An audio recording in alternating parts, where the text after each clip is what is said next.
초록우 산어린이재단에 매달 소정의 금액을 후원하게 되었습니다. 이 모든 게 구독자, 시청자님 덕분입니다. 구독과 좋아요 감사합니다.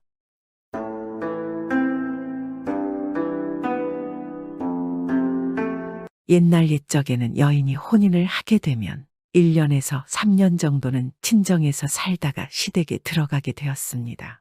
이것을 신행이라고 하였습니다. 그리고 이때 이 신부를 시댁으로 데려다주는 역할을 하는 신부 쪽 집안의 어른을 후행이라고 하였습니다. 대부분 이 후행의 역할은 신부의 아버지의 형제들이 하곤 하였습니다. 이 후행은 신부를 데리고 가서 집안의 체면을 세우는 역할을 하는 것입니다. 그러니 사돈댁에 가서 말과 행동을 삼가고 예의를 차리며 조심해야 했습니다. 사돈댁에서도 이 후행으로 온 사돈어른을 정성껏 대접해주곤 하였습니다. 그런데 어느 마을에 혼인을 하고 자기 집에서 3년을 살고 나서 드디어 신행을 가게 된 한색씨가 있었습니다. 후행을 이색씨의 작은 아버지인 팔푼이가 가게 되었습니다. 원래는 큰아버지가 가려고 하였던 것을 작은 아버지가 한사코 자신이 가겠다고 바득바득 우기는 바람에 그렇게 되었습니다. 그런데 이 팔푼이가 워낙 생각도 없고 허례허식을 좋아하는 그런 사내였던 것입니다. 그래서 가족들은 걱정을 안 할 수가 없었습니다. 사돈댁에 가서 무슨 일을 저지를까 걱정입니다. 괜히 그럼 우리 귀한 조카 고된 시집살이를 하게 될까 겁나는데 그냥 큰오라버니가 가시면 안 되는 겁니까? 팔푼이는 모두들 자신을 걱정하자 속으로 본때를 보여주리라 다짐하였습니다. 그렇게 조카딸과 함께 사돈댁에 도착한 이 팔푼이는 잔뜩 허세를 부리고 거드름을 피우며 그 집 안으로 들어갔습니다.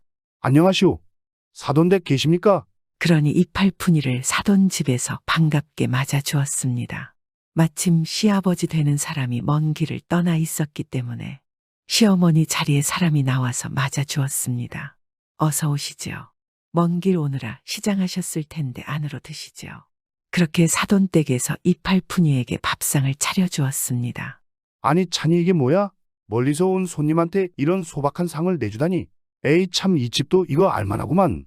사돈이 차려준 밥상은 소박하기 그지없었습니다.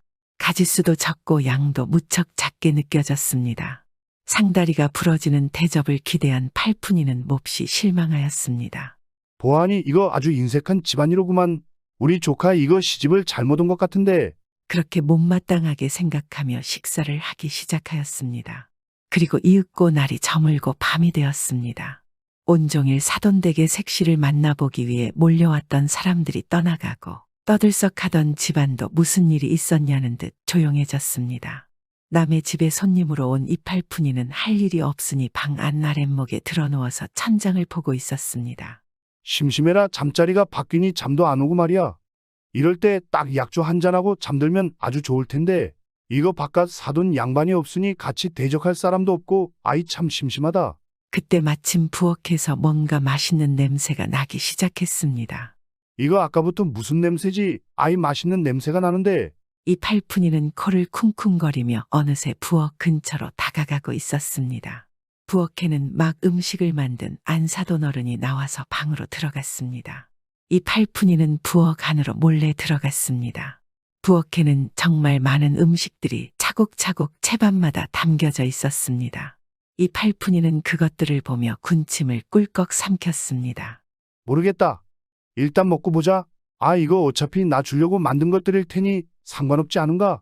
그렇게 팔푼이는 체면이고 뭐고 다 내팽개쳐버리고 덥석덥석 음식들을 집어먹기 시작했습니다. 누가 부엌에 다시 돌아오기 전에 배를 채우려고 허겁지겁 먹어댔습니다.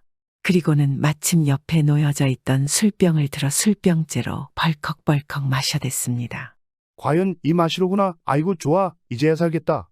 이 팔푼이는 너무나 맛있게 술과 음식들을 먹어댔습니다. 아유 배야 너무 급하게 먹었나 갑자기 큰일이 급해졌습니다. 팔푼이는 황급히 부엌을 나와서 측간을 찾았습니다. 하지만 남의 집에서 그것도 어두운 밤에 측간을 찾는 것은 쉬운 일이 아니었습니다. 급하게 측간을 더듬고 찾다가 결국 찾지 못하고 팔푼이가 바지에 실례를 하게 돼버렸습니다. 아니 이럴 수가. 내가 이 나이에 바지에 실수를 하다니. 그것도 사돈댁에서 이런 변이 있나? 팔푼이는 가슴이 철렁 내려앉고 머릿속이 아득해져 갔습니다. 만일 이것을 사돈댁 식구들이 알게 되면 망신 중에 개망신이었습니다. 귀한 조카딸의 시댁 생활의 먹구름이 아니라 아주 재앙을 가져다 놓는 장본인이 자신이 될 것이란 생각에 팔푼이는 황급히 방법을 찾기 시작했습니다. 그때였습니다. 그런 팔푼이의 눈의 어둠 속에서 자신을 보고 있는 웬 개가 눈에 띄었습니다.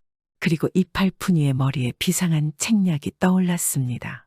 이 팔푼이는 황급히 바지를 벗어서 그 개를 데려다가 자기 바지에 묻은 변을 핥아먹도록 하였습니다. 그런데 마침 그 구린내를 맡고 달려온 이웃집 개가 나타나니 이 사돈댁 개가 그 이웃집 개와 팔푼이의 바지를 두고 한바탕 싸움을 벌였습니다.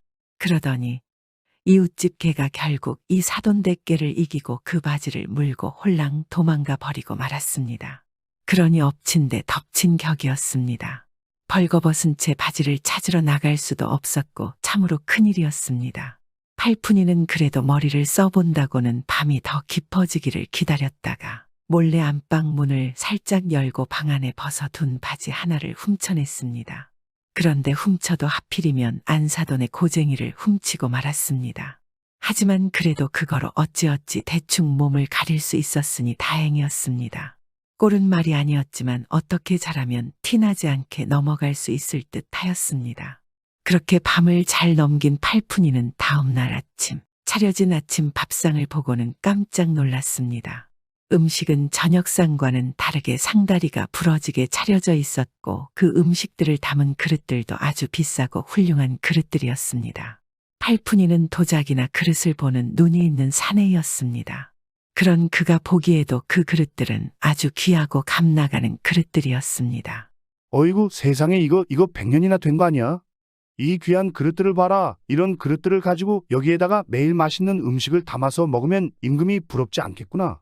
그렇게 그릇들을 탐을 낸 팔푼이는 자기도 모르게 작은 그릇 너댓 개를 상투 위에 덮어 올려두고 그 위에 갓을 써서 감쪽같이 숨겼습니다. 이 정도 그릇이 사라진 것은 아마도 꿈에도 모를 것이다. 아이고 아주 잘 왔구나. 잘 왔소. 후행으로 오길 아주 잘했소. 내 이런 귀한 그릇을 공으로 얻다니. 그런데 팔푼이의 생각과는 다르게 시간이 지난 후 이 사돈댁은 난리가 났습니다. 아니 집안에 도둑이 들었나 봅니다. 그것도 아주 고약한 변태인 듯한데 아주 큰일이네요. 안사돈의 고쟁이가 사라진 데다가 귀한 그릇들까지 너댓 개가 사라지니 집안의 하인들도 의심을 받게 되고 온 집안 식구들이 도둑을 잡아야 한다고 아주 난리가 났습니다. 그런데 이때 마침 신랑의 할아버지가 이 팔푼이가 있는 사랑방으로 들어왔습니다. 갑자기 찾아온 어른 때문에 팔푼이는 당황했지만 그래도 예를 차려야 한다고 생각했습니다. 그러니 팔푼이가 연배가 훨씬 아래이니 먼저 엎드려 절을 하였는데 이게 웬일입니까? 절을 하면서 갓 속에 넣어둔 그릇들이 갑자기 방바닥으로 와장창하고 쏟아져 버렸습니다. 아니 이게 다 무엇입니까? 결국 팔푼이는 그릇들을 훔치고 거기에다 안사돈의 고쟁이까지 훔쳐 입은 사실을 모두 들켜버리고 말았습니다. 사돈 집에서는 너무나 황당해 하였고 팔푼이는 얼굴을 들 수가 없었습니다. 그야말로 망신 중에 망신이었습니다. 그렇게 쥐구멍이라도 있으면 들어가 숨어버리고 싶은 심정이었습니다. 그때였습니다. 조카딸이 부엌에서 간단한 다과상을 차려서 나오는 길이었습니다. 팔푼이는 그런 조카딸을 바라보았습니다. 아이고 우리 조카딸 어쩌나 나 때문에 이제 시집살이가 고단해지겠구나. 미안하다. 미안해. 못난 작은 아버지를 둔 우리 조카. 내 어찌해야 한단 말인가. 우리 집안의 개망신이구나. 차마 말은 못하고 미안한 눈빛으로 이 조카딸을 애처롭게 쳐다보았습니다. 그러니 이 조카딸이 가져온 다과상을 공손하게 마루에 내려놓고는 말했습니다. 할아버님, 저희 작은 아버지의 실수를 너그럽게 용서해 주시기 바랍니다. 그게 사실은 저희 작은 아버지에게 이상한 병이 생겼는데 의원이 말하기를 이번에 사돈댁에 가서 아주 제대로 망신을 당해야 낫는다고 하여 작정을 하고 오신 줄로 알고 있습니다. 그래서 이런 일들이 생긴 것이니 부디 용서해 주세요. 그게 정말이냐? 그런 병이 있다니. 하긴 후행으로 오신 분이 이런 이상한 행동을 할 리가 없지. 그래서 도대체 뭔 일인가 싶었는데 그런 사연이 있었던 거로구나. 사돈 양반 아주 고생이 많습니다. 병은 좀 나은 것 같습니까? 아예 덕분에 깨끗이 나았습니다. 제 병 때문에 이런 큰 결례를 했습니다. 이 조카딸의 재치 있는 변명 덕분에 팔푼이는 그나마 체면을 차릴 수 있었습니다. 그러면서도 한편으론 자신의 행실에 대해 깊이 반성하게 되었습니다. 그렇게 이팔푼이는 큰 후회를 한 뒤로는 누구보다 아주 점잖고 예의 바른 사람이 되어서 잘 살았습니다. 옛날 옛적 어느 마을에 할아버지와 할머니가 살고 있었습니다. 이 부부는 큰 부자는 아니어도 부지런히 일하며 남부럽지 않게 살았습니다. 그러나 한 가지 걱정이 있었습니다. 그건 자식이 없는 것이었습니다. 산신령님, 아들이든 딸이든 하나만 낳게 해 주십시오. 제가 이제 늙었는데 더 이상 무엇을 바라겠습니까? 이거 하나만 부탁드립니다. 제발. 할머니는 비록 늙었으나 실망하지 않고 날마다 산신령께 빌었습니다. 할머니의 정성에 산신령도 감동했는지 마침내 소망을 이루게 해주었습니다. 어느 날 밤 할머니는 아기를 갖게 된 것이었습니다. 할아버지와 할머니는 너무나 기뻐서 어쩔 줄을 몰랐습니다. 그렇게 10달 동안 마음을 졸이며 아기를 기다렸습니다. 다행히도 나이 많은 할머니여서 잘못되진 않을까 걱정했으나 무사히 아기를 낳았습니다. 그런데 태어난 아기를 본 할머니와 할아버지는 너무 끔찍해서 고개를 돌리고 말았습니다. 에그머니나, 이게 어찌 된 일인가? 과연 무슨 일이 일어난 것일까요? 할머니가 낳은 것은 귀여운 아기가 아니라 구렁이지 않겠습니까? 할머니는 비록 자기가 낳은 구렁이지만 너무나 징그러워 방에서 기를 수가 없었습니다. 그래서 망태기에 넣어 부엌 구석에 숨겨놓고 길렀습니다. 할머니는 남이 알까봐 두려워서 집 밖에도 나가지 않았습니다. 그러던 어느 날 할머니가 자주 가서 일을 해주는 부잣집 딸 2명이 찾아왔습니다. 할머니, 아기가 얼마나 귀여운지 보고 싶어서 왔어요. 어젯밤에 설레어서 한숨도 못 잤어요. 그래. 어서 들어오너라. 할머니는 대답은 했으나 어찌할 바를 몰라 쥐구멍이라도 있으면 들어가고 싶었습니다. 할머니, 아기는 어디 있어요? 부잣집 딸들은 아기가 보이지 않자 방 안을 둘러보며 물어보았습니다. 아기가 보이지 않았기 때문이었습니다. 할머니는 아기를 잠깐 이웃집에 맡겼다고 거짓말을 할까 생각했으나 차마 속일 수가 없었습니다. 놀라지 말거라. 저 부엌에 있는 망태기 안에서 놀고 있단다. 그 말을 듣고 맨 먼저 부엌으로 들어가서 망태기 안을 들여다본 첫째 딸은 기겁을 하여 도망치듯 뛰어나왔습니다. 그러나 둘째 딸 꽃분이는 구렁이를 보고 몹시 반가워했습니다. 아이 가엾어라. 이렇게 귀여운 구렁이 도련님을 천대하다니 너무 서운해하지 말고 또 놀러 올 테니 잘 있거라. 밥도 잘 먹고.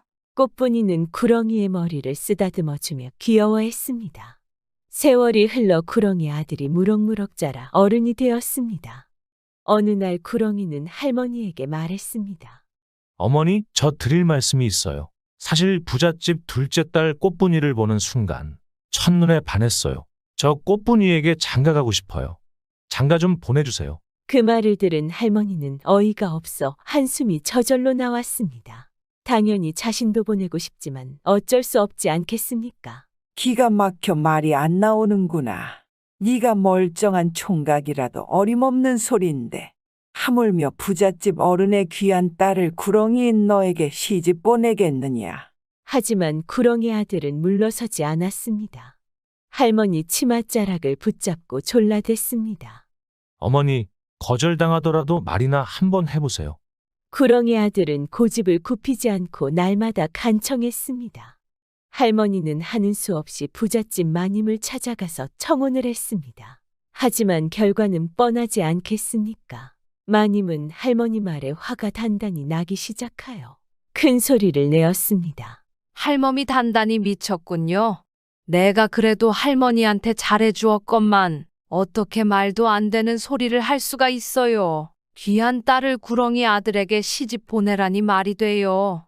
그런 소리 하려면 우리 집에 다시는 얼씬도 하지 말아요. 할머니는 풀이 죽어 터덜터덜 집으로 돌아왔습니다. 그러나 구렁이 아들은 호통만 맞고 온 어머니 속도 모르는지 계속 졸랐습니다. 어머니, 내일 다시 한번 가보세요. 10번 찍어 안 넘어가는 나무가 없다잖아요. 할머니는 구렁이 아들이 보채는 바람에 다음 날에도 그 다음 날에도 부잣집에 가서 청혼을 했습니다.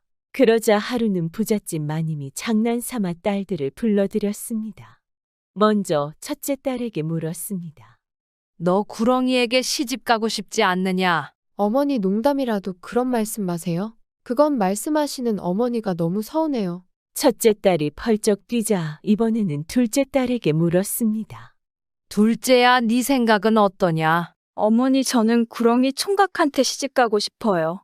부잣집 마님은 뜻밖의 대답을 듣고 어리둥절했으나 장난삼아 한 말인 줄 알았습니다.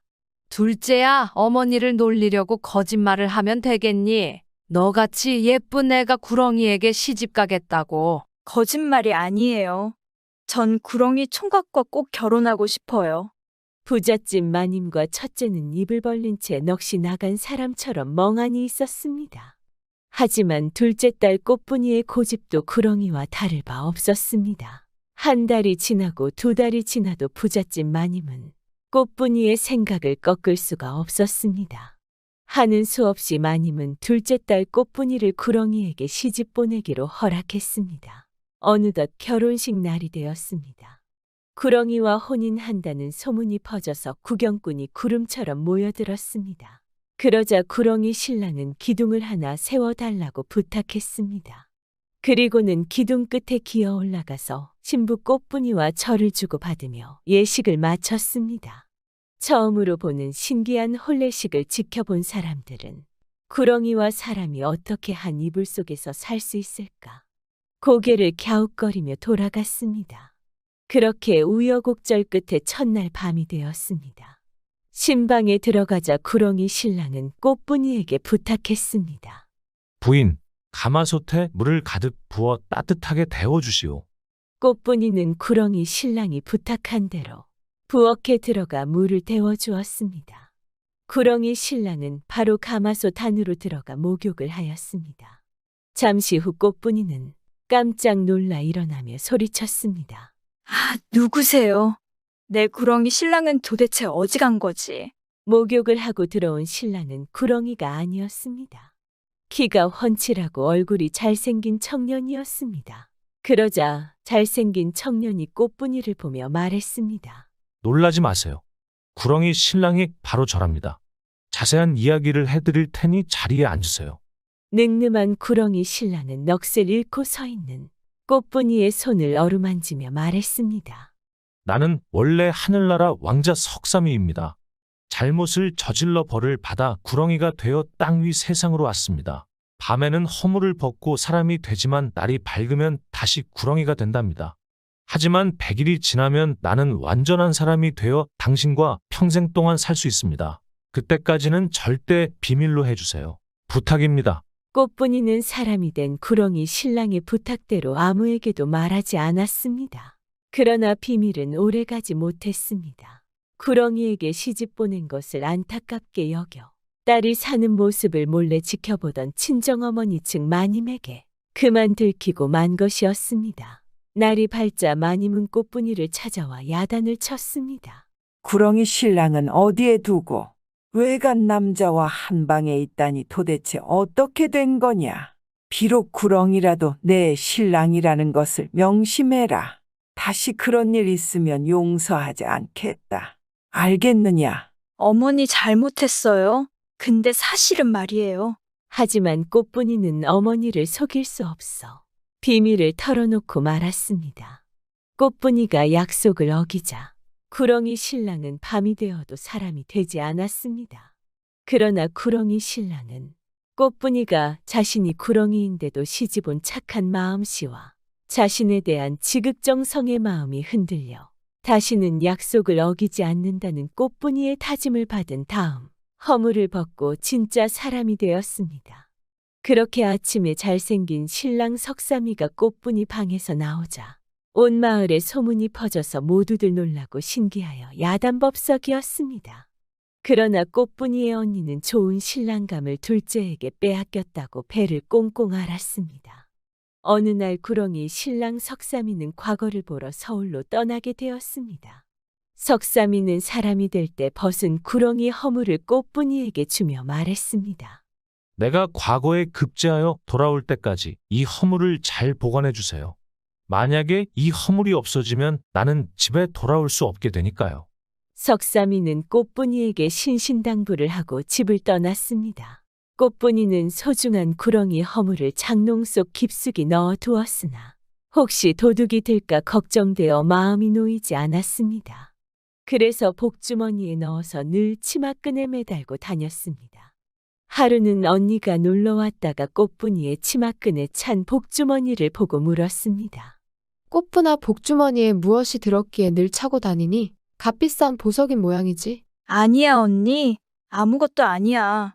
꽃분이가 보여주지 않자 더 궁금해진 언니는 와락 달려들어 복주머니를 빼앗아 가서 풀어보았습니다. 아니, 이게 뭐야? 어이구, 징그러워. 구렁이 허물이 나오자 언니는 기겁을 하여 화롯불 속에 던져버렸습니다. 안 돼. 타버리면 안 된단 말이야. 꽃분이가 다급히 집어내려 했지만 구렁이 허물은 이미 활활 타버린 뒤였습니다. 이를 어쩌면 좋단 말인가? 꽃분이는 땅을 치며 통곡했습니다. 그 후 과거를 보러 간 구렁이 신랑 석삼이는 한 달이 지나고 두 달이 지나도 돌아오지 않았습니다. 다시 한 해가 가고 두 해가 지났지만 아무런 소식조차 없었습니다. 기다리다 지친 꽃분이는 석삼이를 찾아 나서기로 마음먹었습니다. 그러나 여자의 몸으로 혼자서 먼 길을 간다는 건 어려운 일이었습니다. 꽃분이는 국리 끝에 머리를 빡빡 깎아 스님으로 변장했습니다. 그리고 손에 염주와 목탁을 들고 길을 나서니 영락없는 스님이었습니다. 꽃분이는 석삼이가 과거를 보러 간 서울로 올라갔습니다. 여기저기를 돌아다니며 알아보던 끝에 과거를 보던 한 선비가 갑자기 머리를 감싸고 온몸을 떨다가 미친 듯이 산속으로 달려갔다는 소문을 들었습니다. 꽃분이는 석삼이가 틀림없다고 생각하였습니다.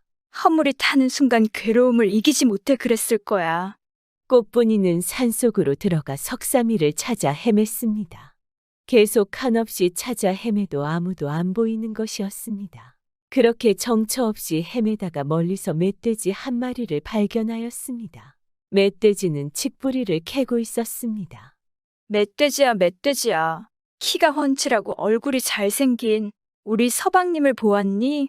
보았지. 이 칡뿌리를 다 캐어 흙을 털어 껍질을 벗겨주면 가르쳐주지. 꽃분이는 멧돼지가 시키는 대로 칡뿌리를 캐어 흙을 털고 껍질을 벗겨주었습니다. 그러자 멧돼지는 산골짜기로 내려가서 빨래하는 할머니에게 물어보라고 알려주었습니다. 그렇게 멧돼지가 가르쳐준 길로 내려가니 할머니가 빨랫감을 산더미처럼 쌓아놓고 방망이질을 하고 있었습니다. 할머니 키가 훤칠하고 얼굴이 잘생긴 우리 구렁이 서방님을 보셨나요? 한 보았지. 여기 있는 많은 빨래감을 다 빨아 보송보송하게 말려주면 가르쳐주지. 꽃분이는 산더미처럼 쌓아놓은 빨랫감을 다 빨아 말려주었습니다. 그러자 할머니가 말했습니다. 저 아래로 내려가면 나이 지긋한 농부가 있을 거야. 그 농부에게 물어보면 가르쳐줄 거야.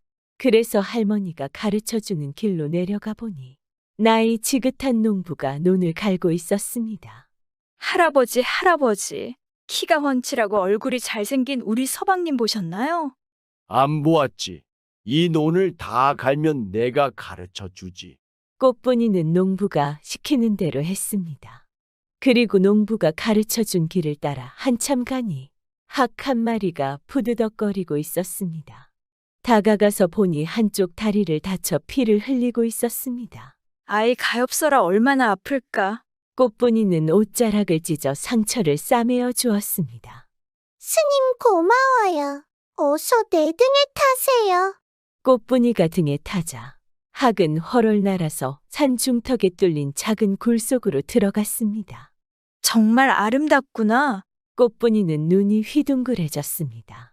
굴 속의 언덕에는 온갖 꽃들이 피어있고 하늘에서는 이름 모를 새들이 지저귀고 있었습니다. 끝없이 펼쳐진 풀밭에서는 소와 말과 양들이 한가로이 풀을 뜯고 있었습니다. 허이허이 새들아, 곡식 좀 그만 까먹어. 우리 구렁이 선비님이 드실 거란다. 꽃분이는 어느 집 하인 같은 등치 큰 사람이 새를 쫓는 소리를 듣고 귀가 번쩍 뜨여 달려갔습니다. 왠지 신랑 석삼이를 말하는 듯 보였습니다. 저기요. 구렁이 선비님 집이 어딘지 가르쳐 주시면 안 되겠어요? 안 돼요. 우리 마님이 절대로 가르쳐 주지 말라고 당부했거든요. 꽃분이는 하인에게 금가락지를 빼어주며 구슬려서 겨우 구렁이 신랑 집을 알아내어 찾아가 보니 으리으리한 기와집이었습니다. 꽃분이는 대문 앞에서 목탁을 두드리며 시주를 하라고 불경을 외웠습니다. 이윽고 젊은 마님이 쌀 한 대박을 가지고 나와 시주를 했습니다. 꽃분이는 쌀을 받다가 일부러 기울여 땅바닥에 몽땅 쏟아버렸습니다. 아이고 이를 어쩌나. 꽃분이는 손으로 쌀을 한 톨씩 주워 담았습니다. 그러자 젊은 마님이 한꺼번에 쓸어 담으라고 빗자루를 가져왔지만 꽃분이는 거절했습니다. 어디 감히 부처님께 바치는 귀중한 쌀을 비로 쓸어 담아서야 되겠습니까? 꽃분이는 일부러 시간을 끌어 날이 어두워지면 하룻밤 묵으면서 구렁이 신랑을 만나보려는 속셈이었습니다. 꽃분이가 흩어진 쌀을 한 톨씩 주워 담다 보니 날이 저물었습니다. 꽃분이는 젊은 마님에게 청하여 기와집 한 채에서 묵게 되었습니다. 꽃분이는 잠이 오지 않아 마루에 앉아 밝은 달을 쳐다보며 석삼이 생각에 잠겨 있었습니다. 그런데 저쪽 사랑채에서 노랫소리가 은은히 들려왔습니다. 노래를 들은 꽃분이는 눈물을 흘렸습니다. 온갖 고생을 하며 찾아 나선 그리운 신랑의 목소리이지 않겠습니까? 꽃분이는 구렁이 신랑 석삼이의 노래에 대답이라도 하듯이 노래를 불렀습니다. 이 노래를 들은 석삼이도 꽃분이의 목소리라는 것을 알고 버선발로 달려왔습니다. 부인, 정말 내 부인이 맞는 거요. 얼마나 보고 싶었는지. 석삼이는 꽃분이가 스님으로 변장했지만 한눈에 알아보고는 끌어안고 눈물을 흘렸습니다. 부인 왜 나와의 약속을 어겨서 서로 헤어지게 했나요? 정말 안타깝군요. 제가 약속을 어긴 게 아니라 언니가. 꽃분이는 사실대로 털어놓았습니다. 두 사람이 그동안 있었던 일을 이야기하는 사이에 어느덧 날이 밝았습니다. 석삼이는 한참 망설이다가 아주 놀라운 이야기를 털어놓았습니다. 부인 용서해 주시오. 사실은 다른 색시와 다시 결혼하였답니다. 어찌하면 좋을지 나도 모르겠어요. 석삼이는 죄지은 사람처럼 고개를 들지 못했습니다. 낮에 시주쌀을 준 젊은 마님이 바로 새로 결혼한 부인이에요. 꽃분이는 자기가 정식으로 결혼한 본색시라 해서 그 마님을 그냥 쫓아낼 수는 없었습니다. 마님과 단둘이 만나 의논한 끝에 둘이서 내기를 하여 이기는 사람이 구렁이 선비하고 살기로 약속을 했습니다.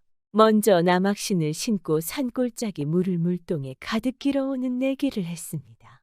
그러나 둘이 똑같이 물 한 방울도 흘리지 않고 길어와서 판가름이 나지 않아 다시 겨루기로 했습니다. 그래서 마지막으로 아주 어려운 시합을 내걸었습니다. 산속에 들어가서 살아있는 호랑이의 눈썹을 하나 뽑아 오기로 했습니다.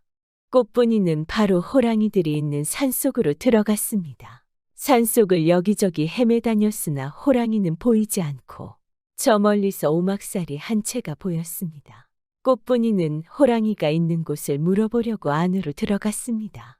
방에서는 나이 지긋한 할머니가 있었습니다. 할머니, 어디 가면 호랑이를 만날 수 있나요? 젊은 처녀가 호랑이를 만나서 뭘 하려고 그러시오. 저는 호랑이 눈썹을 하나 뽑아 가야만 합니다. 할머니 제발 도와주십시오. 꽃분이는 할머니 앞에 무릎을 꿇고 앉아 애원하듯이 말했습니다. 안타까운 사연이네. 너무 걱정하지 말게. 당신은 참 운이 좋은 사람이군. 보다시피 나는 늙어도 눈썹이 많이 있다네. 무슨 말인지 알겠나? 꽃분이는 할머니의 말을 듣고 귀가 번쩍 뜨여 고개를 든 순간 온몸에 소름이 쫙 끼쳤습니다. 할머니의 치마 밑으로 누런 호랑이 꼬리가 삐죽이 나와 있었기 때문입니다. 하지만 소름도 잠시 호랑이가 무서웠으면 어떻게 산속으로 갈 마음을 할 수 있었겠습니까? 꽃분이는 다시 마음을 가다듬고 할머니 호랑이에게 이야기하였습니다. 할머니, 제발 눈썹 하나만 주시면 안 될까요? 그러나 할머니는 선뜻 꽃분이에게 호랑이 눈썹을 내주었습니다. 할머니 고맙습니다. 이 은혜는 잊지 않을게요. 그렇게 꽃분이는 호랑이 눈썹을 손에 꼭 쥐고 돌아왔습니다. 그러나 꽃분이를 본 마님은 깜짝 놀라고 말았습니다. 당연히 산속으로 호랑이 눈썹을 가지러 간 꽃분이가 돌아오지 못할 것이라 생각하고 안심을 한 상태였기 때문이었습니다. 그래서 일부러 호랑이를 찾아 산속으로 가지도 않았습니다. 마님은 꽃분이의 용기에 더 이상 석삼이 곁에 있을 수 없다고 생각하며 조용히 물러날 수밖에 없었습니다. 결국 꽃분이는 석삼이와 다시 살게 되었고 하루하루 즐겁게 잘 살았다고 합니다.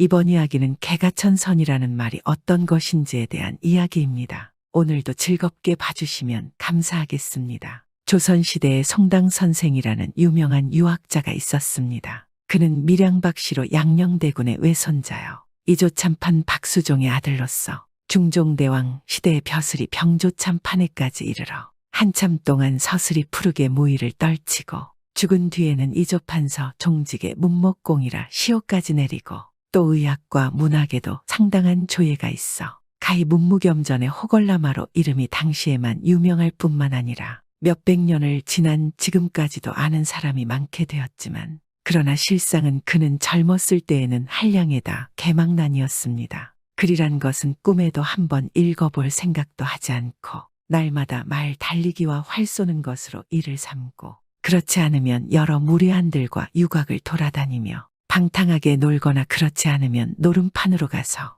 골패투전으로 세월을 보내고 있다가는 까닭도 없이 남과 시비를 하거나 남의 싸움을 가로맡아서 사람 때리기가 일쑤여서 가끔 법관에게도 취조와 처벌을 당하니 다른 사람들은 고사하고 자기 부모 친척들까지도 모두 손가락질을 하며 저 자식 천하의 남봉자식 저놈이 만일 사람이 된다면 내 손에 장을 치지겠다 라며 욕을 했습니다. 그러나 한편으론 그는 통이 크고 성질이 활발하며 힘이 천하의 장사인데다가 무예가 또한 능하고 인물이 훌륭하게 잘생기고 보니 해안이 있는 사람들은 그를 장래에 큰 인물이 될 사람이라고 암암리에 칭찬하는 이도 없지 않았습니다.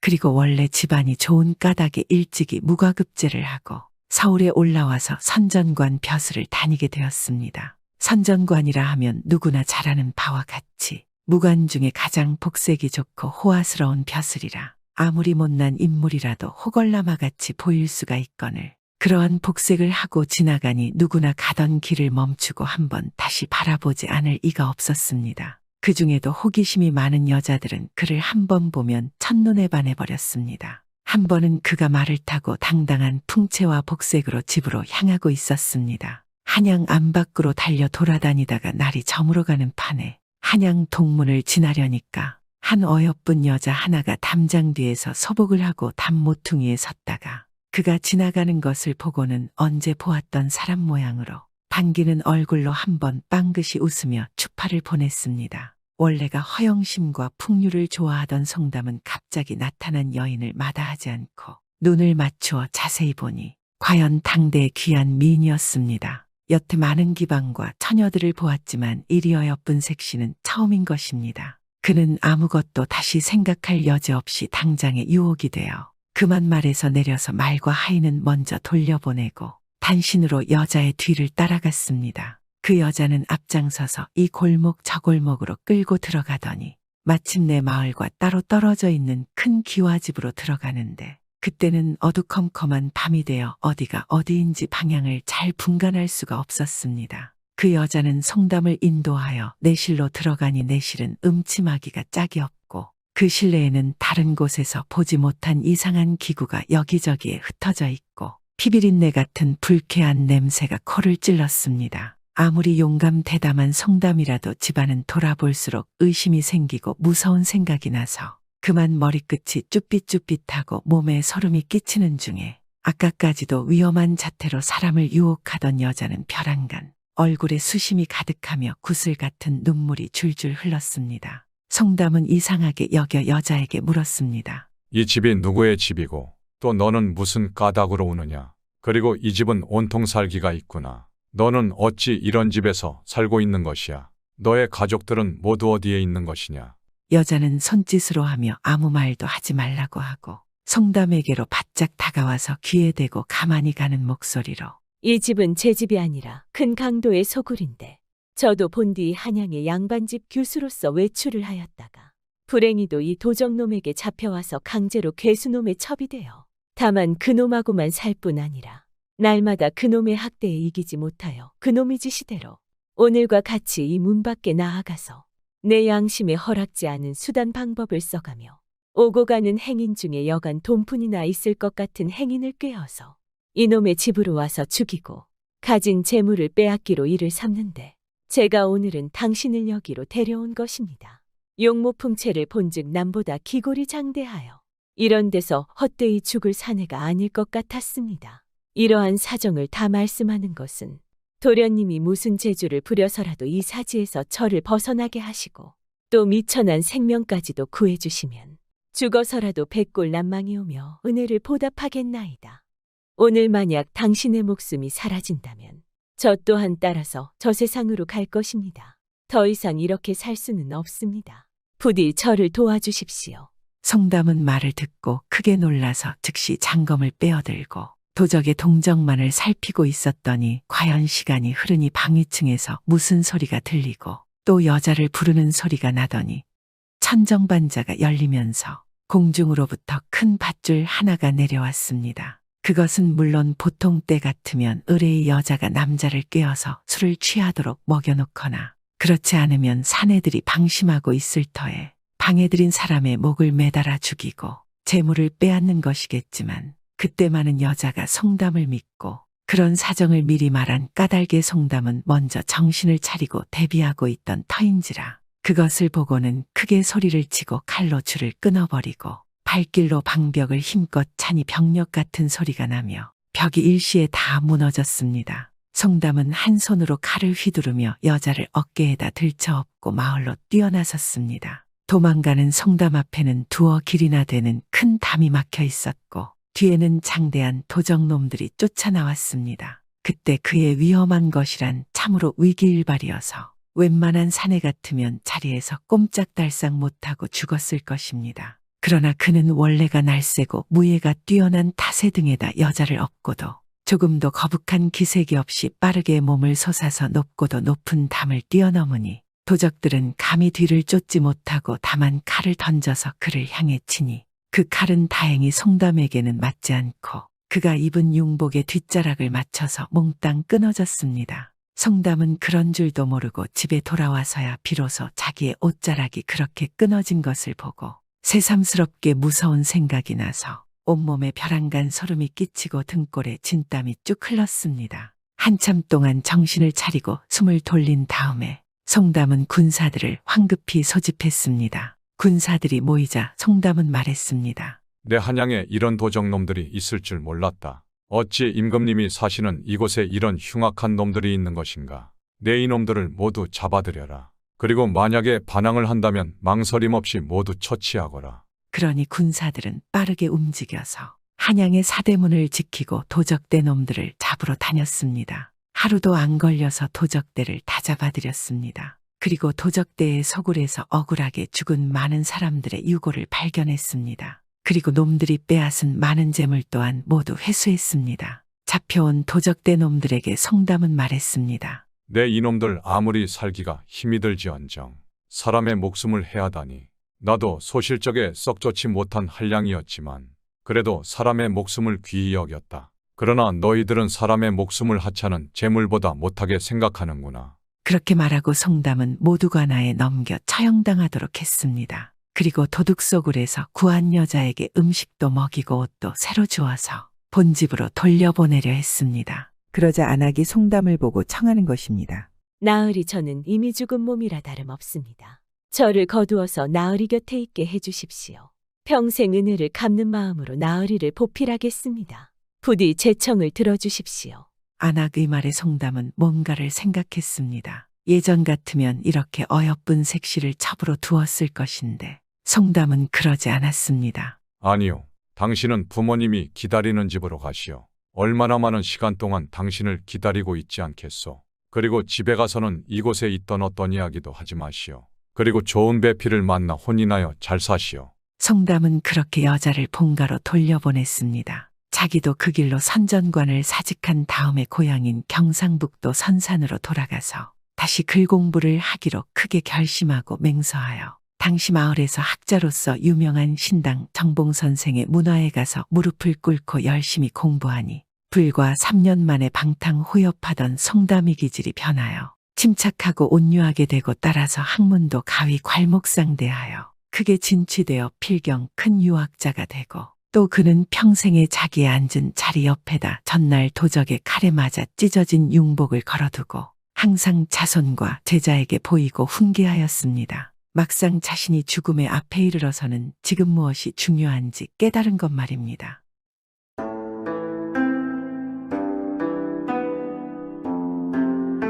옛날 옛적 권력이 하늘을 찌르는 한 대감이 살고 있었습니다. 그 아들 또한 임금의 신의를 얻으며 높은 관직에 있으니 조정은 이 부자의 소나기에 들어있는 것이나 마찬가지였습니다. 이 부자는 대궐같이 화려한 집에 온갖 재물과 곡식이 쌓여 있었습니다. 하지만 이 모든 것을 다 갖춘 대감에게는 딸이 하나 있었는데 자신이 정하여 준 혼처를 마다하고 자신이 사랑하게 된 선비와 혼인하겠다며 집안의 불화를 일으키고 말았습니다. 그 선비는 바로 칠복이었는데 조실부모하여 집안 사정은 매우 어렵고 살아온 인생이 외롭고 기구한 사람으로 빈털터리에 외톨이나 다름이 없었습니다. 그러나 부모의 반대에도 불구하고 대감의 딸 꽃분이는 자신의 뜻을 굽히지 않고 선비 칠복이와 혼례를 치르게 되었습니다. 가난한 칠복이는 염치 없이 처가살이를 시작하게 되었는데 장인과 장모가 그를 무시하고 박대하니 집안의 종들마저도 그를 은근히 무시하기 시작하였습니다. 다만 그의 아내 꽃분이만이 그의 학식과 심성을 알아보고 존중하고 받들었으며 사위로서 조그마한 대접도 받지 못하는 처가살이를 하는 칠복이에게 늘 미안한 마음을 가지고 살아가고 있었습니다. 칠복이는 매일같이 저녁에 나가면 아침에 들어오고 아침에 나가면 저녁에 들어오면서 집안에 있는 시간은 매우 적었습니다. 미운 털이 제대로 박혀버린 그가 집 안으로 돌아올 때면 장인과 장모 앞을 감히 지나가지 못하고 작은 쪽문을 통해 재빨리 안에 꽃분이가 있는 사랑방으로 향했습니다.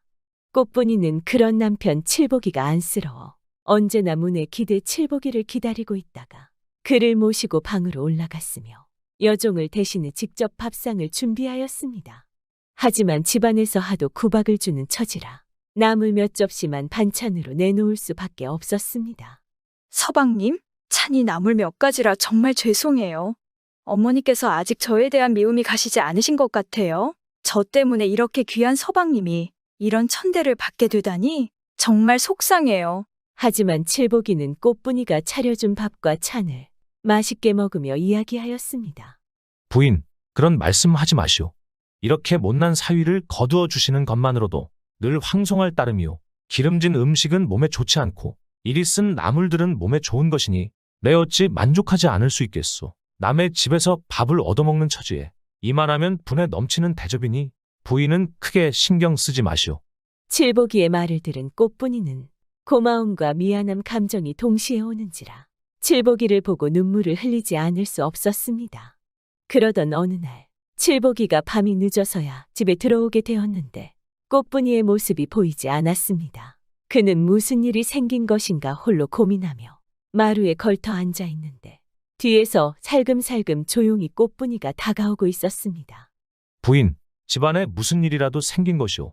왜 그렇게 조심스럽게 걸어오는 것이오? 서방님, 이런 말씀을 해도 되는지 모르겠습니다. 사실 아침에 어머니께서 저를 크게 나무라셨습니다. 내가 너희 둘만 생각하면 자다가도 벌떡 눈이 떠지고 머리가 곤두섰어. 이가 갈릴 지경이다라고 하시며 계속 그리 행동할 것이라면 짐을 사서 내 눈에 보이지 않는 곳으로 떠나. 내 멋대로 배불리 먹고 알아서 잘 살 거라 이리 말하시니 또 다시 꾸지람을 들을 것이 두려워 곧바로 들어오지 못하고 안채에서 해가 지기만을 기다렸다가 서방님께서 돌아오셨으리란 생각에 몰래 나왔습니다. 이 말을 들은 칠복이는 서운한 기색 하나 없이 담담히 말을 하였습니다. 부인, 장모님의 뜻이 그리한데 무엇하러 오셨소? 내 걱정은 하지 마시고 장모님 곁에 있으시오. 서방님, 그게 무슨 말씀이세요? 전 절대 서방님을 떠날 마음이 없습니다. 그리고는 잠시 후 여종이 음식을 차려 저녁밥을 들고 오자 내가 여기 있다는 사실을 누구에게도 이야기해서는 안 된다. 혹여 다른 사람들이 이 사실을 알게 된다면 너에게 책임을 물을 것이다. 하며 꽃분이는 여종에게 신신당부하였습니다. 이렇게 식사를 마친 칠복이는 급한 볼일이라도 있는 듯 의복을 갖춰 입고 급히 다시 나갈 준비를 하자 꽃분이가 물었습니다. 서방님, 이 깊은 밤에 어딜 가시려 하십니까? 칠복이는 아내의 두 손을 꼭 잡고 진지한 표정으로 이야기하였습니다. 오늘 밤 자정되면 동산에 올라 궁궐 밖을 살펴보시오. 분명 시끄럽고 어수선한 소리가 들릴 것인데 그 소리가 순식간에 진정된다면 살 길을 찾아야 하오. 꼭 내 말을 명심하시오. 꽃분이는 무슨 일인지 궁금하였지만 신뢰하는 남편의 말인지라 꼭 그리하겠다고 약속하였습니다. 칠복이가 이렇게 무거운 발걸음을 옮기며 집을 나섰고 꽃분이는 밤이 깊도록 자리에 눕지 않고 기다리며 자정이 되자 사람들이 모두 잠든 틈을 타 동산 위에 올라 궁궐 앞의 거리를 바라보고 있었습니다. 궁궐 앞은 지나는 사람 하나 없이 고요하기만 할 뿐이라 꽃분이는 칠복이가 그저 허망한 소리를 했나 보다 하고는 동산을 내려가려는데 갑자기 사람들의 고함 소리와 울부짖는 말 울음소리가 천지를 진동하더니 수많은 사람들이 궁궐의 큰 문을 향해 달려들었습니다. 하지만 궁궐 안으로 사람들이 몰려들어가고 떠들썩한 소리가 요란하게 들리더니 이내 잠잠해졌습니다. 이게 무슨 일일까? 서방님께서 순식간에 궁궐이 조용해지면 살 길을 찾으라고 하였는데 이제 나는 어찌해야 하나? 우선 지금 무슨 일이 생긴 것인지 무슨 연유인지 알 길이 없으니 일단 집으로 돌아가 봐야겠다. 이렇게 집으로 돌아간 후 꽃분이는 날이 밝기만을 기다렸습니다. 어느덧 날이 밝아지자 아버지께 이 사실을 말씀드리려 찾아갔지만 아버지는 보이질 않았습니다. 어머니도 남편이 보이질 않으니 걱정하기 시작하였습니다. 간밤에 대감과 아들이 궁궐에서 숙직을 하신 모양이구나. 어서 아침밥을 준비하여 궁궐로 들여보내야 되겠구나. 그리고는 어머니 측 마님은 여종에게 아침밥을 준비하게 하고는 궁궐로 보냈습니다. 이렇게 여종이 궁궐을 향해 길을 가고 있는데 길에는 수많은 포졸들이 사람들을 채찍질하고 몽둥이질을 하며 어수선하기 짝이 없었습니다. 하지만 여종은 대감의 권력을 익히 알고 있는지라 크게 개의치 않고 당당하게 거침없이 들어가려 하였습니다. 하지만 그 모습을 본 포졸 하나가 채찍을 들어 여종의 등을 때리며 외쳤습니다. 넌 누구인데 감히 궁궐을 제 집 드나들더 들어가려는 것이냐? 느닷없이 채찍을 맞은 여종이 포졸을 쏘아보며 내가 누구인지 아시고 이런 짓을 한단 말이오. 나는 어느 대감댁의 사람이오. 하찮은 병사가 뒷감당을 어찌하시려고 이런 모진 짓을 하는 것이오 하며 소리쳤습니다. 참 이리도 현실을 모르는구나. 너의 대감은 흉악한 역적인데 어찌 아직도 대감을 믿고 그런 행동을 하는 것이냐. 아주 혼쭐이 나봐야 세상이 바뀐 것을 알겠구나. 하고는 마구 발길질을 해 여종을 짓밟으니 여종은 땅바닥에 쓰러지고 말았습니다. 간신히 몸을 추스리고 피투성이가 된 몸으로 대감의 집으로 돌아온 여종이 마님에게 이 사실을 그대로 고하였습니다. 그 모습을 본 대감의 집안 식구들과 하인들이 크게 놀라며 반신반의했지만 마님은 침착하게 이야기하였습니다. 내가 분명 무엇을 잘못 듣고 온 것일게다. 반드시 오해가 있어 생긴 일일 것이다. 우리 집안은 임금님 은총을 두텁게 받아온 지 오래되었다. 당연히 음모를 꾸밀 일이 없는데 어찌 역적으로 몰려 하루아침에 몰락을 할 수 있단 말이더냐. 이것은 칠복이가 역모를 꾸미다 발각되어 신문을 받는 중에 우리 집안을 끌어들여 그동안 대접받지 못한 원한을 드러낸 것이 분명하다. 마님은 여기까지 말한 뒤 꽃분이를 매섭게 바라보며 말을 이어갔습니다. 꼴에 잘난 서방이라고 그리도 섬기더니 집안에 화를 불러들이고 꼴 좋구나. 언젠간 칠복이 그 인간이 집안에 큰 낭패를 가져올 것이라는 것을 진작 알고 있었다. 그래서 내가 근본도 없는 놈을 반대했던 것이다. 이제 내 마음을 이해하겠느냐? 꽃분이는 어머니의 말을 듣고 더욱 혼란스러워지기 시작하였습니다. 그리고는 머리가 어지러워져 주저앉아 고개를 숙이고 아무 말도 하지 못하였습니다. 정녕, 어머니의 말씀대로 서방님께서 저지른 것인가? 이제 나는 어찌해야 되는 것인가? 순식간에 조용해지면 살 길 찾아보라는 서방님의 말 속에 숨은 뜻을 나로서는 도저히 알 수가 없구나. 정말 답답하구나. 꽃분이가 이렇게 생각하고 있던 그때 갑자기 대문 밖에서 웅장한 발소리가 들리더니 포졸들이 대감의 집 문 앞에 들이닥쳤습니다. 이들은 신발도 벗지 않은 채 집안의 구석구석을 헤집어 놓으며 각종 문서들을 조사해 걷어가고 창고를 수색하기 시작하였습니다. 그것을 본 마님은 화가 나 소리를 질렀습니다. 대체 무슨 일로 이러는 것이오? 이유라도 들려주시오. 무슨 말이라도 해야 되는 것 아니오? 마님의 물음에 포졸들은 비밀이라며 아무 말도 하지 않고 몇몇 포졸들에게 대문을 지키게 하고 돌아갔습니다. 그러자 마님은 눈치 빠른 종 하나를 시켜 몰래 나가 소식을 염탐하고 오게 하였습니다. 한참이 지나서야 종이 돌아와 마님에게 고하였습니다. 마님, 어젯밤 새 임금이 즉위하시고 전 임금은 배위되어 귀향을 가셨다 하옵니다. 조정에서 대감들의 부패에 대해 논하고 있다고 합니다.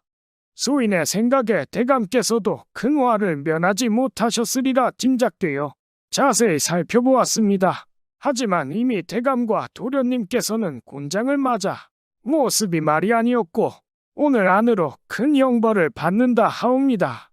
이 말을 들은 마님은 깜짝 놀라며 아연실색하여 머리를 붙잡고 종에게 물었습니다.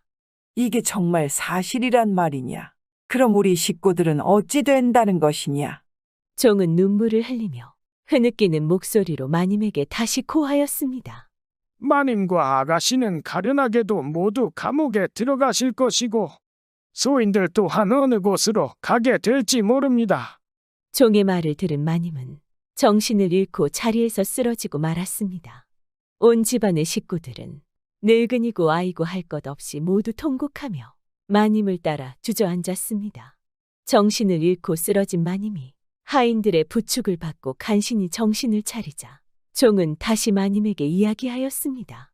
소인이 아까 경황이 없어 말씀드리지 못한 것이 있사온데 소인이 문틈으로 궁궐 안을 살펴보니 윗자리에서 죄인들을 신문하는 사람이 있었는데 아무리 다시 보아도 모습이 칠복 도련님과 꼭 닮은 모습이었습니다.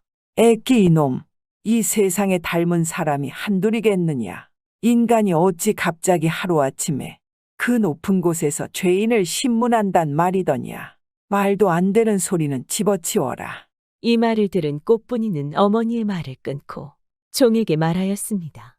아무래도 뭔가 이상하다. 하늘 아래 모든 일이 예측하기 어려운 것이니 다시 가서 제대로 확인해 보거라. 내가 아직도 그 인간을 믿고 헛된 망상까지 일으켜 내 마음을 어지럽히는구나.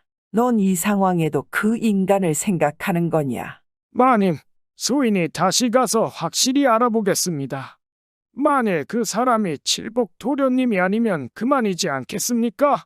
말을 마친 종이 담을 몰래 뛰어넘어 집을 빠져나갔습니다. 종이 쉬지 않고 달려 궁궐 앞에 도착하니 포졸들이 사람들의 통행을 금지시키고 있었고 길을 비키라고 외쳐대는 소리가 들렸습니다. 잠시 후 높은 수레에 젊은 대신이 앉아 있었는데 그를 따르는 무리가 구름처럼 많아 보였습니다. 종이 자신의 눈을 비비고 또 비비고를 반복하며 대신의 얼굴을 살펴보니 자신의 집에서 처가살이하던 칠복이가 분명하였습니다. 그 뒤 칠복이는 수레에 내려 여러 포졸들을 거느리고 궁궐 안으로 들어갔습니다. 그분이 누구신가 확인하기 위해 종이 사람들을 통제하던 포졸에게 물으니 바로 병조판서 칠복이었던 것이었습니다. 그 말을 들은 종은 한 가닥 희망이라도 생긴 듯 기쁜 얼굴로 집에 돌아와 마님에게 급히 고하였습니다. 그러자 마님이 꽃분이의 두 손을 잡으며 부드러운 얼굴로 이야기하였습니다. 참, 내가 늙긴 늙었구나. 내 귀인을 알아보지 못하고 한결같이 냉대를 하였으니 내 이 두 눈을 찔러 사죄하여야겠구나. 그러나 지금 재앙이 눈썹에 불이 붙은 듯 임박했으니 가련한 내 아버지와 오라비를 구해줄 사람이 없다면 필시 한 칼에 목숨을 잃게 될 것이다. 낳고 길러준 은혜를 생각하여 우리가 박대한 허물을 내가 용서해 준다면 마른 뼈에 새살이 돋고 얼어붙은 풀뿌리에도 다시 따뜻한 봄이 찾아올 것이 아니냐. 네가 어서 서방에게 서신을 넣어 간절히 부탁을 해보거라.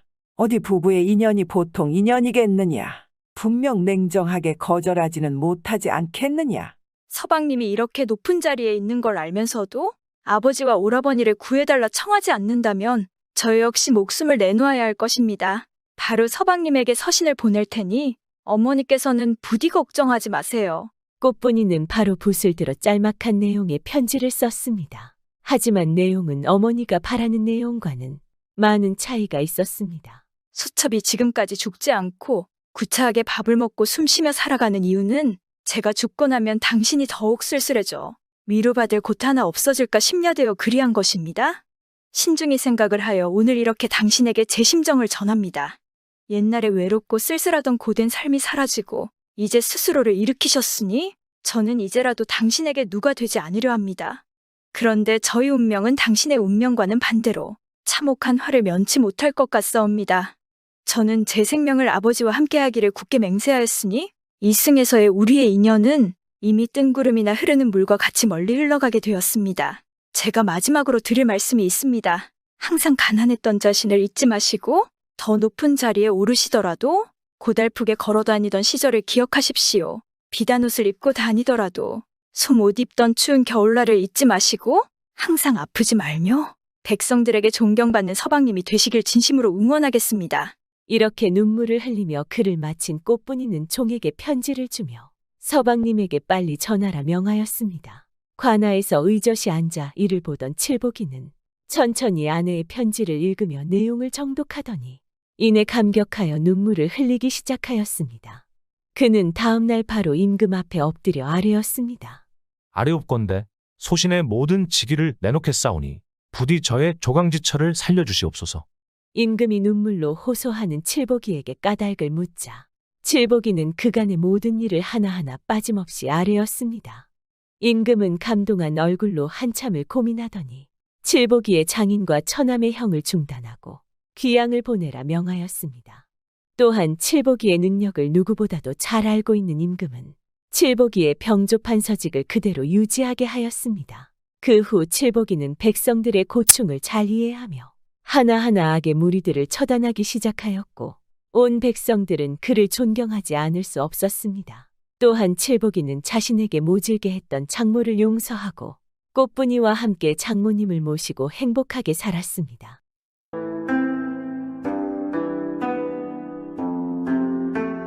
옛날 옛적에 나이 30이 넘도록 장가 못 간 머슴이 혼자서 농사를 지으면서 살았습니다.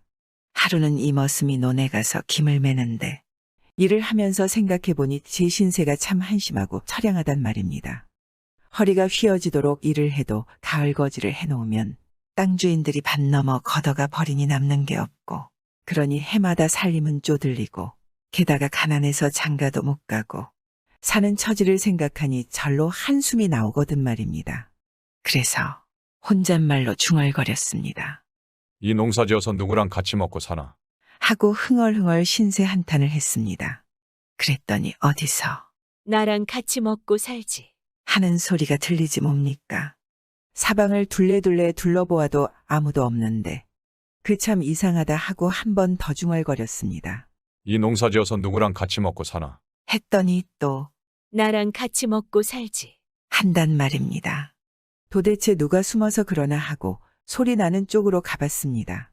논두렁 밑에서 소리가 나는 것 같기에 풀포기를 헤쳐보니 커다란 우렁이 한 마리가 있는데 이것이 껍데기 속에서 이렇게 몸을 내밀고 있다가 총각이 보니까 얼른 껍데기 안으로 쏙 들어가는 것입니다.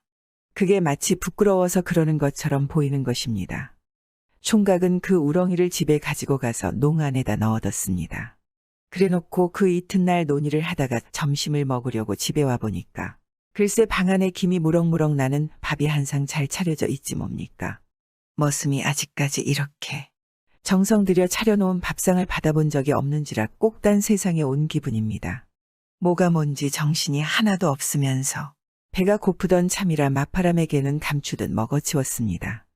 그런데 그 다음 날 논일을 하다가 점심을 먹으러 집에 와보니 어제와 똑같이 밥이 한 상 잘 차려져 있단 말입니다.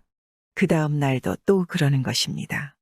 대체 누가 나 없는 사이에 밥상을 차려놓는단 말인가? 총각은 하도 궁금해서 그 다음 날은 일하러 가는 척하고 나갔다가 다시 들어와 부엌 구석에 키를 뒤집어 쓰고 숨어 있었습니다. 그랬더니 점심때가 되니까 방 안에서 고은색 씨가 살금살금 나오는 것입니다. 참 선녀같이 고은색 씨인데 이색 씨가 부엌에 나와서 뭘 뚝딱 하더니 눈 깜짝할 사이에 밥을 한 상 떡 차려서 방 안으로 들어가는 겁니다.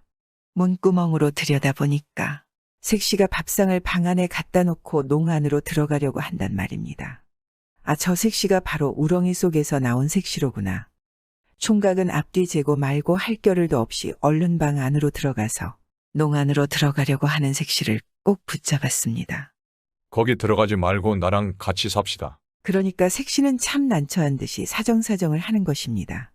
애당초 이 댁에 몸을 의탁하기로 작정하고 왔으니 때가 되면 무엇을 망설이겠습니까? 저는 천상의 선녀인데 남편을 여위고 수절하고 있는 중입니다. 그렇지만 천상에서 남편을 여윈 지 100년이 지나야 혼인을 해야 되는 법이 있기에 아직 때가 되지 않았으니 며칠만 기다려 주십시오. 때가 차지 않고 같이 살게 되면 반드시 슬픈 이별이 있을 것입니다. 그러나 마나 총각은 한사코 색씨를 잡고 놓아주지를 않았습니다. 못 보았다면 모를까. 이왕의 모습을 본 다음에야 이 고운 색씨를 농 안에 들여보내고는 한시도 못 살 것 같단 말입니다. 치맛자락을 틀어주고 놓아주지를 않으니 어떻게 하겠습니까? 할 수 없이 색씨는 그날부터 머슴하고 같이 살기로 했습니다. 이렇게 해서 총각은 세상에서 둘도 없을 것 같이 고운 색씨를 아내로 맞아 살게 됐습니다. 꿈 같은 일이 생시에 벌어졌으니 자다가도 좋아서 싱글벙글 웃는 판입니다. 그러니 일하는 것도 재미가 절로 나서 전보다 더 부지런히 일을 했습니다. 그렇게 살다가 하루는 들일을 하는데 일거리가 좀 많았던 모점심 때가 되어도 일이 많이 남아있어서 조금만 더 하자 하다가 해가 기울도록 집에 못 갔습니다. 집에서 기다리던 색씨는 점심밥을 차려놓고 한참을 기다려도 남편이 오지 않으니까 걱정이 돼서 점심을 가지고 들에 나갔습니다. 가다 보니 저쪽에서 사람들이 한 무리를 지어 오는 것입니다. 물렀거라 섰거라. 개 물러섰거라. 하고 떠들썩하는 소리가 요란하거든 말입니다. 하필이면 그때 고을원에 행차가 올 게 뭐겠습니까? 색씨는 얼른 길 아래로 내려가 풀덤불 속에 가만히 숨어 있었습니다. 그런데 지나가던 고을원이 보니까 저 아래 풀덤불 속에 환하게 오색빛이 비치거든 말입니다. 원이 행차를 멈추게 하고는 이방더러 분부를 하는 것입니다. 냉큼 저 아래 풀덤불 속에 무엇이 있는지 가보고 오너라. 그래서 이방에 색씨가 숨어있는 풀덤불로 어기적 다가갔습니다. 원에게 잡혀가면 큰일이란 말입니다. 색씨는 신고 있던 신 한 짝을 벗어주면서 부탁이니 이것을 가지고 가서 사또께 이것밖에 없더라고 하십시오. 하고 사정을 했습니다. 이방도 불쌍한 생각이 드는지 신을 받아들고 원에게 가서 이것밖에 못 보았노라고 그러겠지 않겠습니까? 그런데 원은 아직도 빛이 비친다고 하면서 다시가 보라지 뭡니까? 이방 할 수 없이 다시 어기적 색씨한테 와서 어쩔 도리가 없으니 같이 가자고 그러거든 말입니다. 색씨가 이번에는 끼고 있던 은가락지를 벗어주면서 이것밖에 없더라고 말해달라고 부탁을 했습니다. 이방이 그 은가락지를 원에게 갖다 바치며 이것밖에 없더라고 하니 원이 화를 버럭 내면서 이놈아, 신이 있고 가락지가 있으면 틀림없이 사람이 있을 터인데 냉큼 데려오지 않고 뭘 아느냐? 하고 호통을 쳤습니다. 이방이 겁을 잔뜩 집어먹고 색씨한테 가서 도저히 안 되겠소. 내 모가지가 달아날 판이니 어서 갑시다. 하고 색씨를 잡아 끌고 원에게 데려갔습니다. 원이 색씨를 보더니 색씨의 뛰어난 미모에 그만 입이 해벌어져서 가마에 태워가지고 가는 것입니다. 예전에는 원님의 권세가 막강해서 이렇게 아녀자를 잡아가도 어찌할 방도가 없었습니다. 하필이면 이 색씨가 이런 나쁜 원님한테 잡혀간 것입니다. 남편이 들에서 기다리고 있으니 부디 보내달라고 색씨가 아무리 사정을 해도 안 되는 것입니다. 이렇게 해서 색시는 관아로 잡혀가고 말았습니다. 남편은 그것도 모르고 해가 다 기울어서야 집에 돌아왔습니다. 와보니 아내가 없어졌거든 말입니다. 정신이 하나도 없어서 이리 뛰고 저리 뛰면서 찾아봤지만 관에 잡혀간 아내를 찾을 길이 있겠습니까? 이리저리 수소문을 한 끝에 아내가 고을 원에게 잡혀갔다는 걸 알았습니다. 그때서야 때가 차지 않고 같이 살면 슬픈 이별이 있을 것이라고 한 색시의 말이 생각나서 가슴을 치며 뉘우쳤지만 이제 와서 뉘우친들 무슨 소용이 있겠습니까? 그날부터 남편은 날마다 관아의 높은 담 밖을 서성거리며 아내를 애타게 찾았습니다. 그러다가 포졸들에게 잡히면 죽도록 매를 맞지만 그 다음 날이면 엉금엉금 기어서라도 담 밖에 와서 아내를 찾았습니다. 그렇게 몇 달을 두고 아내를 부르며 통곡하던 남편은 그만 죽고 말았습니다. 죽은 남편은 한 마리 파랑새가 되어 날마다 아내가 사는 관아의 뜰을 돌며 애처롭게 울었습니다. 우렁이 색시도 남편 생각에 시름시름 앓다가 얼마 안 있어 죽었고 마을 사람들은 그 뒤로 파랑새 2마리가 한시도 떨어지지 않고 같이 날아다니는 모습을 날마다 보게 되었다는 그런 슬픈 이야기입니다. 항상 살아가면서 때란 게 있습니다. 너무 서두르거나 아니면 너무 느긋하면 때를 놓칠 때가 있습니다. 아마 사람의 관계도 이 이야기처럼 닷때가 있지 않을까요? 구독은 공짜입니다.